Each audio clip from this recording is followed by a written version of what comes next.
reforma não pode tirar de quem não tem para dar, porque esses já deram o que tinha para dar. Muito obrigado, deputado Pompeu de Matos. Com a palavra, o eminente deputado Eduardo Bismarck. Obrigado, presidente Lafayette. Queria aproveitar a oportunidade para lhe parabenizar pela condução dos trabalhos ao longo dessa tarde aí. Parabenizar a todos os colegas que falaram antes e dizer, presidente, começar dizendo ao senhor e todos os colegas que eu sou, sim, a favor de uma reforma da Previdência. Gostaria de assumir isso e acho que ninguém aqui não é, porque sabemos a situação que a Previdência se encontra. Porém, essa reforma que nos foi apresentada e que nós temos obrigação aqui de dizer amém ou não, somente isso, não temos um meio termo, a gente não pode concordar. O PDT, senhor presidente, assim como eu, acho que a gente deveria estar discutindo aqui uma reforma da Previdência que atende a população mais carente, que tira sim privilégio de quem tem, mas que seja justo com o fisco do nosso país.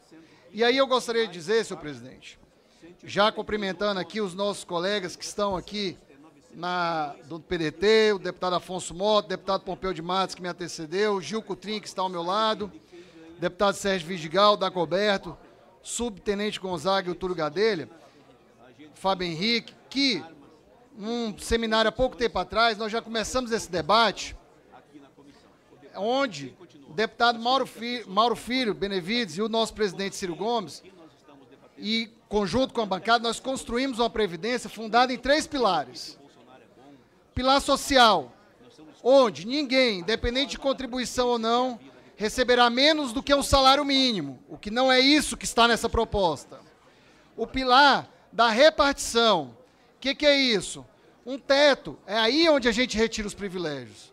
Nós vamos ter um teto, se de 4, de 5 mil, e aí quem quer complementa a Previdência com, sim, um regime de capitalização. E aí, nesses 2 pilares, a gente analisar com que idade pode se aposentar, por região, por sexo, por profissão, para a gente olhar o professor, o militar, a condição de cada um no Ceará, no Rio Grande do Sul. E o último, que eu já adiantei, o pilar da capitalização complementar. Essa proposta não nos diz como que é a capitalização que o governo quer. Ela não nos diz como é o modelo de sistema nocional ou sistema sem noção, como disse o deputado Pompeu. A gente desconhece o modelo, só ouve falar do nocional, em inglês, o notional, mas não diz como será o modelo. E aí é importante que o ministro venha aqui dizer que não disse. Outra coisa que não tem nessa PEC é a contribuição patronal, deputado Afonso. Veja só, não está escrito no texto da Constituição que o patrão tem que contribuir. Será apenas o trabalhador contribuindo. Que coloque uma alíquota qualquer, ou deixe para colocar uma alíquota depois, mas não zero, sem dizer. E aí, eu gostaria de entrar no meu... gostaria de dizer que eu apresentei um voto em separado, que está aqui, é o voto número 5, que eu peço que depois os meus pares se debrucem sobre ele, mas sobre a inconstitucionalidade, que vai pela inconstitucionalidade dessa matéria, mas eu queria chamar a atenção também para esse estudo que eu trouxe ontem aqui, dos 4 maiores institutos de estudos de direito previdenciário. Eu fico impressionado que 4 institutos de direito previdenciário tenham feito uma análise minuciosa desta PEC e tenham concluído pela inconstitucionalidade. E aqui, o nosso relatório nem sequer trata disso. É também, para mim, um absurdo que essa comissão, a Comissão de Constituição e Justiça, não faça análise supressiva de pontos inconstitucionais. É uma incongruência, me causa espécie isso, senhor presidente. Como é que a gente não pode retirar do texto partes que são inconstitucionais? Nós vamos deixar para quem? Para a comissão especial fazer essa análise, com base em quê? Não será na inconstitucionalidade. A inconstitucionalidade quem trata somos nós, Quando o Supremo analisa a inconstitucionalidade de uma lei, ou uma constitucionalidade, ele vai artigo por artigo, nós temos que questionar. E aqui, nós não estamos cumprindo com o nosso papel enquanto legisladores aqui da Constituição, defensores da Constituição, aqui na Comissão de Constituição e Justiça. Pois bem, presidente, falando do meu voto em separado, gostaria de chamar a atenção 2 pontos que me causam muita preocupação e são 2 pontos inconstitucionais do meu ponto de vista. Ataco outros, mas esse queria começar por ele, se o tempo sobrar, falarei dos demais. Primeiro é a desconstitucionalização. Em poucas palavras, para quem não conhece o que é. Hoje, para mudar uma Previdência, precisa de uma PEC. A PEC precisa de 3/5 dos votos aqui desta casa. A cada 5 deputados, 3 teriam que votar.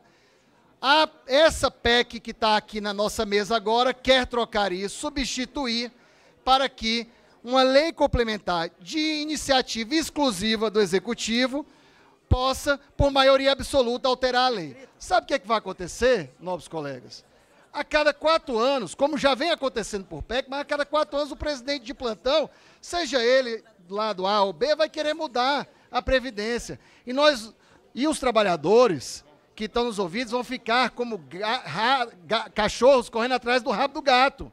Na hora que ele pensar que alcança, vem o presidente de plantão e muda.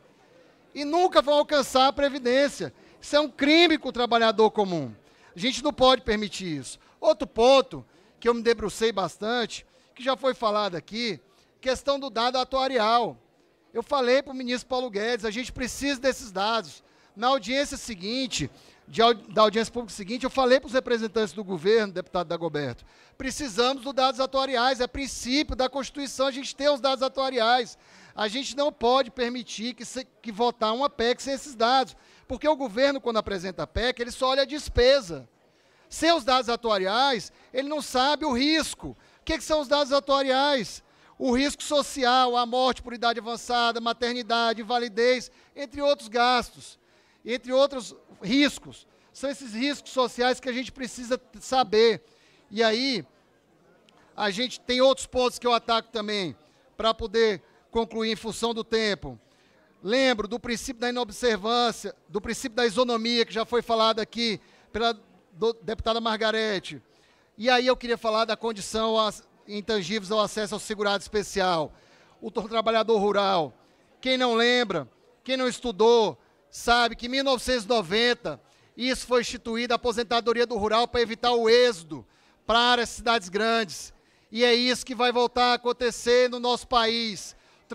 A dificuldade colocada para a aposentadoria rural é tão grande, mas tão grande, de quando não tem nem lavoura, não tem a roça, tem que complementar com R$600 no ano, que durante 15 anos que o trabalhador rural vai acabar nas grandes cidades. O BPC acaba com o princípio da dignidade da pessoa humana. É uma coisa que nós precisamos observar aqui, não podemos deixar passar o BPC nessa casa. É um crime. Nós vamos já estão querendo colocar R$400 no texto da Constituição, sem como atualizar. O BPC, todo mundo que não conseguir se aposentar, vai acabar indo para o BPC. Isso, se não tiver uma casa classe 1 da Bolsa Família, da Minha Casa Minha Vida, porque se tiver, o imóvel passa o valor. Outra coisa, o princípio da independência dos poderes. Criam proíbe o foro nacional do TRF1. Ou seja, proíbe que uma prefeitura, lá no meu Aracati, por exemplo, o prefeito possa escolher entre a comarca lá da Vara Federal ou aqui em Brasília, que às vezes é mais especializada para um tema, ou a comarca local que é mais rápida e especializada para outro. Que isso aí seria uma alteração de iniciativa do Judiciário, presidente. Outra coisa também, queria citar um caso aqui, o STJ, que criou um benefício para um enteado que estava sob a guarda, uma pensão de um enteado que estava sob a guarda de um falecido. E esta lei diz lá que nenhum benefício pode ser criado em função de decisão judicial. Isso, ao meu ver, é inconstitucional também, senhor presidente. Queria lembrar que eu falei aqui para o ministro Paulo Guedes a importância desses valores, BPC e aposentadoria rural. Só lembrando, e aí já peço 30 segundos a mais no meu tempo, senhor presidente, para poder concluir. O FPM, eu tinha 30 segundos ainda, 1 minuto. O FPM, em todo o Ceará, é de 4,1 bilhões de reais. Eu tinha 30 segundos ainda, senhor presidente. E o BPC, por si só, são 3,1 bilhões. Mais a aposentadoria rural de 400 milhões, são 3,5 bilhões injetados na economia do Ceará no ano de 2018. E aí é importante... Senhor presidente, isso demonstra esses 3,5 bilhões de BPC e aposentadoria rural, frente os 4,1 do FPM, bilhões do FPM, que é o Fundo de Participação dos Municípios, demonstra a necessidade desse valor não ser cortado. Cortem o privilégio, governo. Cortem o privilégio, mas não cortem dos mais pobres. Muito obrigado. Gostaria que todos se debruçassem sobre o voto pela inconstitucionalidade e nos dessem essa oportunidade. Muito obrigado. Muito obrigado, deputado. Com a palavra...